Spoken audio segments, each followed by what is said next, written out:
All right, so I've had the MacBook Pro M1 Max, the 16-inch, for just about 2 months now. And after 2 months, I can finally talk about some of the things I like and some of the things I dislike about this MacBook, my most recent purchase. And I'm gonna go into first the 5 things I like about this MacBook Pro M1 Max, and then finally 5 things I dislike about this M1 Max.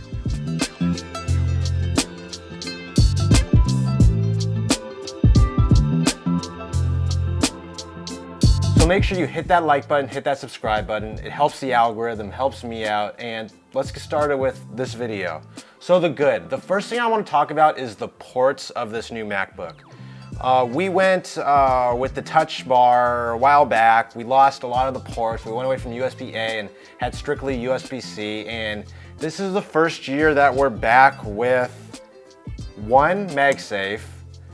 We're back with SD card reader, SD card slot, and those are just the 2 main ports that are back. And with MagSafe being back, it frees up USB-C for us to have an extra port to plug things into, which is extremely nice. Next up is the screen.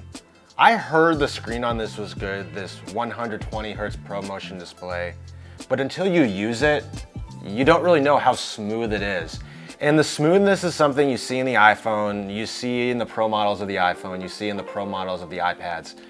But the brightness with this thing, I can use this thing in pure daylight and be outside editing, be on the deck editing, whatever it is, and the brightness you can bump up to really shows how versatile this MacBook is and how it's meant to be used indoors and outdoors. Next up is the speakers. Apple has really been dominating the audio game with the AirPods line, the HomePods line for a little bit with the original one and the Mini, but really with their headphones and mostly spatial audio and just how their audio works with the speakers to give you the best audio experience.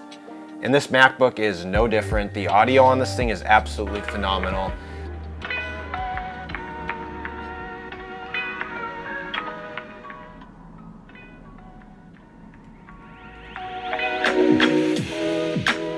So it started back in about November. Sometimes I'm editing without headphones and I'm just like hearing the pieces of audio that I'm using in different places and the audio, the VOs and all that stuff and the sound effects, and it's really remarkable that speakers on a MacBook are giving you this much audio quality not out of a headphone. And then next up is the battery life. The battery life on this 16-inch MacBook Pro M1 Max is absolutely tremendous. I went an entire week, last week, 7 days, intensely editing a video, intensely storyboarding, playing on Notion, doing all that stuff, searching through my YouTube studio on this MacBook, and I went from 100% down to about 10% in 7 days. And for me, that's something that's absolutely crazy because the 15-inch MacBook I had before this from 3-4 years back, I could go 100 to 0 in just about 3 or 4 hours. So the fact that this is lasting me not just a day, but days on end to a week is truly something that is real helpful. Next up is the performance. This is the last thing I want to talk about in the good, but it's also what I'm going to lead into the bad when I jump into that in a few minutes. But the performance on this is really good. It's lived up to what I've heard it was and all the specs it is, and you notice it in the multitasking, you notice it jumping in and out of apps, you notice it on just your day-to-day internet searching, mail searching, typing, all that stuff. When you jump into Photoshop and you want to edit a photo real quick, you see the speed of it. You see the speed when you're batch editing photos in Lightroom, and then you finally see the speed when you're doing stuff in After Effects and then Premiere. You see the speed for a bit until you start doing stuff with your video. And that's where I'm gonna hop into the bad. With every good, there's always a bad, and the first bad I'm gonna talk about is the performance.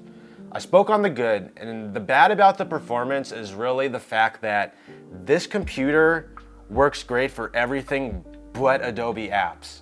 And when I say that, I mean it works with Premiere when you're laying down video and you're scrolling through video, but the second you put an effect over something, the second you put a LUT that's a little too intense, the second you put a transition on something, you hit lag and it gets slow and you're scratching through clips and you really tend to notice how bogged down this thing gets. It doesn't heat up or anything, but it gets slow and you still have to do some in-app rendering. And I've heard that's a Premiere thing, and I know that, and that's what I edit in because I like to use all of Adobe's softwares together as one, but I've heard it works night and day better on Final Cut and DaVinci Resolve. So maybe one day I'm gonna have to put that to the test up against Adobe because it's really something it's pretty frustrating.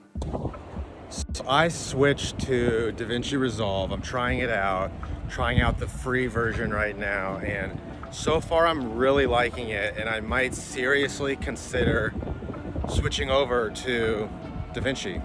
So we'll see how it goes with this video. Next up is, there's no Face ID on this thing. Pro level, I have Touch ID. Can I have Face ID too? I understand maybe there's a security risk with it, but it'd be a good addition to have with these pro level MacBooks.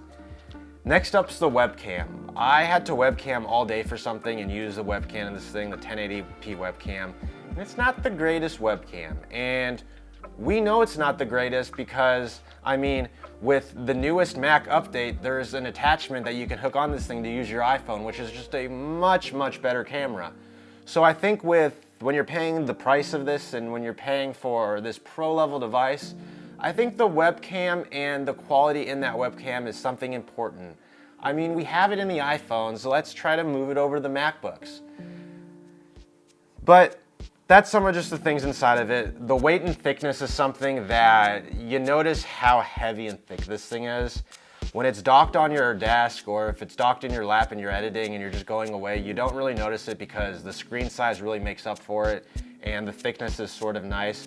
But when you have to throw this thing in a backpack and you have to transport it or take it on a plane, you really notice how big and thick this thing is. When I saw the new M2 Air for the first time, I said, wow, I wish this body, this power, and what encompasses this MacBook Pro, this M1 Max, could live in the MacBook Air body at this size of a 16-inch, and that would be almost the perfect laptop MacBook device. And with the thickness, we wanted MagSafe back, we wanted the ports back, and with more ports, more useful ports, comes a little bit more thickness. And then the price. These MacBook Pros are not cheap. They are not cheap by any means. I'm pretty sure this M1 Max is almost fully spec'd out, and it ran me back about $5,600, which is expensive for a MacBook. But with that, you're paying for what you get. You're paying for something you're not gonna have to upgrade in a year. You're paying for something that's gonna give you the power you want and the power you need at the times you need it. So with the pricing, there's some decisions that have to be made. When you're buying a MacBook with the M1 Max or the M1 Pro, you're buying it for a specific reason, and you figure out what that specific reason is, and you buy for that power and that longer longevity, as you might not have to upgrade for a while. So yeah, I recommend this to anyone. I honestly recommend a MacBook to anyone. It's the best laptop I've ever purchased, and I mean, M1 Max I bought it for a reason that I need it for. You can get away with an M1 Pro. If you're more of a consumer level, you can get the M2 Air, or I mean the M2 Pro, or even the M1 Air that's still out. But hey, you got choices and Apple gives them to you. So that's it. Thanks for watching. Make sure you hit that like button, hit that subscribe button, help out the algorithm, and help out this community. And I'll see you guys in the next video.